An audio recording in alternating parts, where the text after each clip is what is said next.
ब्राह्मणी और तिल के बीज पंचतंत्र की कहानी। ब्राह्मणी और तिल के बीज इन हिंदी। बहुत समय पहले की बात है। किसी गांव में एक गरीब ब्राह्मण रहता था। एक दिन उस ब्राह्मण के घर कुछ अतिथि आए। ब्राह्मण की स्थिति इतनी खराब थी कि उन अतिथियों को खिलाने के लिए घर में अनाज तक नहीं था। इस स्थिति को लेकर ही ब्राह्मण और उसकी पत्नी के बीच थोड़ी कहासुनी होने लगती है। ब्राह्मणी कहती है, तुम्हें पेट भरने योग्य अनाज कमाना भी नहीं आता है। इसी का नतीजा है कि आज घर में अतिथि आ खड़े हुए हैं और हमारे पास उन्हें खिलाने के लिए कुछ भी नहीं है। इस पर ब्राह्मण अपनी पत्नी से कहता है, कल कर्क संक्रांति है, मैं कल भिक्षा लेने के लिए दूसरे गांव जाऊंगा। वहां एक ब्राह्मण ने मुझे आमंत्रित किया है। वह सूर्य देव की तृप्ति के लिए कुछ दान देना चाहता है। तब तक जो कुछ भी घर में है उसे आदर सत्कार के साथ अतिथियों के सामने रखो। ब्राह्मण की यह बात सुनकर ब्राह्मणी कहती है, तेरी पत्नी होकर मैंने कभी सुख नहीं भोगा है। न कभी खाने को मेवा मिष्ठान मिला, न ही धन के वस्त्र और आभूषण। आज तू कह रहा है कि जो भी घर में पड़ा हो वो अतिथियों के समक्ष रख दो। जब कुछ है ही नहीं तो मैं उनके सामने क्या रख दूं? पड़े हैं तो बस एक मुट्ठी तिल, तो क्या अतिथियों के सामने सूखी तिल रखना अच्छा लगेगा? पत्नी की यह बात सुनकर ब्राह्मण कहता है, ब्राह्मणी तुम्हें ऐसा बिल्कुल भी नहीं कहना चाहिए। कारण यह है कि इच्छा के अनुसार किसी भी मनुष्य को धन की प्राप्ति नहीं होती है।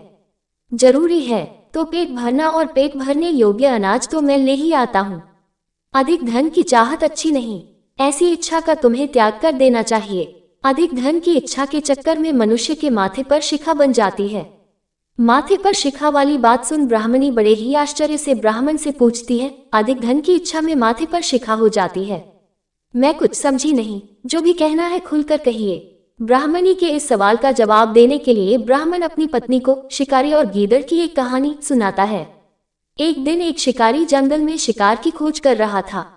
जंगल में कुछ दूर आगे बढ़ने के बाद शिकारी को एक काले रंग का पहाड़ जैसा विशाल सूअर दिखाई देता है। सूअर को देखते ही शिकारी अपना धनुष उठा लेता है और कमान खींचते हुए सूअर पर निशाना लगा देता है। कमान से निकला हुआ तीर तीव्र गति से सूअर को घायल कर देता है। घायल होने पर सूअर चिंघाड़ता हुआ शिकारी पर पलटवार कर देता है। सूअर के तीखे दांतों से शिकारी का पेट फट जाता है। इस तरह शिकार और शिकारी दोनों का ही अंत हो जाता है। इसी बीच खाने की तलाश में भागता हुआ एक भूखा गीदड़ वहां से होकर गुजरता है जहां शिकारी और सूअर का शव पड़ा हुआ था।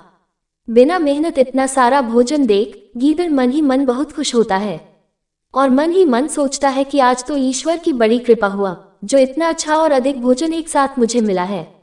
मैं इसे धीरे धीरे और आराम से खाऊंगा ताकि लंबे समय तक मैं इसे उपयोग में लाऊंगा। इस तरह मैं इस भोजन के साथ लंबे समय तक अपनी भूख को शांत रख पाऊंगा। इन सभी बातों पर विचार करते हुए गीदड़ सबसे पहले छोटी छोटी चीजों को खाना शुरू करता है। तभी उसे शिकारी के मृत शरीर के पास धनुष पड़ा दिखता है। गीदड़ के मन में पहले उसे ही खाने का विचार आता है और वह धनुष पर चढ़ी डोर को चबाने लगता है। गीदड़ के चबाने से धनुष पर चढ़ी डोर टूट जाती है और डोर के टूटने से धनुष का एक सिरा वेग के साथ गीदड़ के माथे को भेदता हुआ ऊपर निकल आता है। गीदड़ के माथे को भेद कर धनुष का जो सिरा गीदड़ के सिर पर निकल आता है वह ऐसा प्रतीत होता है मानो गीदड़ के माथे पर शिखा निकल आई हो। घायल होने के कारण कुछ देर बाद गीदड़ की भी मौत हो जाती है। इतना कहते हुए ब्राह्मण कहता है, ब्राह्मणी इसलिए मैं कहता हूँ कि जरूरत से अधिक लोभ से माथे पर शिखा आ जाती है। ये कथा सुनने के बाद ब्राह्मणी कहती है, ठीक है, अगर ऐसी ही बात है तो घर में जो मुट्ठी भर तिल पड़े हैं उन्हीं को मैं अतिथियों को खिला देती हूँ। ब्राह्मणी की यह बात सुनकर ब्राह्मण संतुष्ट होता है और भिक्षा मांगने के लिए घर से बाहर निकल जाता है। वहीं ब्राह्मणी भी घर में पड़े तिल को धूप में सुखाने के लिए फैला देती है। तभी कहीं से एक कुत्ता आ जाता है और उन साफ तिलों पर पेशाब कर देता है, जिससे सभी तिल खराब हो जाते हैं। तिल के खराब हो जाने पर ब्राह्मणी काफी परेशान हो जाती है और सोचती है, यही तो तिल थे जिन्हें पकाकर मैं अतिथियों को खिला सकती थी। अब मैं क्या करूं? काफी देर सोचने के बाद ब्राह्मणी को एक तरीका सूझा। उसने सोचा कि अगर वह गंदे तिलों के बदले साफ तिल देने की बात कहेगी तो कोई भी आसानी से मान जाएगा। साथ ही किसी को भी इन तिलों के खराब होने की बात पता नहीं चलेगी। इस विचार के साथ वह उन तिलों को लेकर घर घर घूमने लगी। ब्राह्मणी की यह बात सुनकर एक महिला वह तिल लेने के लिए तैयार हो गई, लेकिन उस महिला का पुत्र अर्थशास्त्र पढ़ा हुआ था। उसने अपनी माँ से कहा कि इन तिलों में जरूर कोई न कोई खोट होगी, वरना कौन साफ सुथरे तिलों को गंदे तिलों के बदले देने के लिए तैयार होगा। पुत्र की यह बात सुनकर महिला ने ब्राह्मणी के तिलों को लेने से मना कर दिया।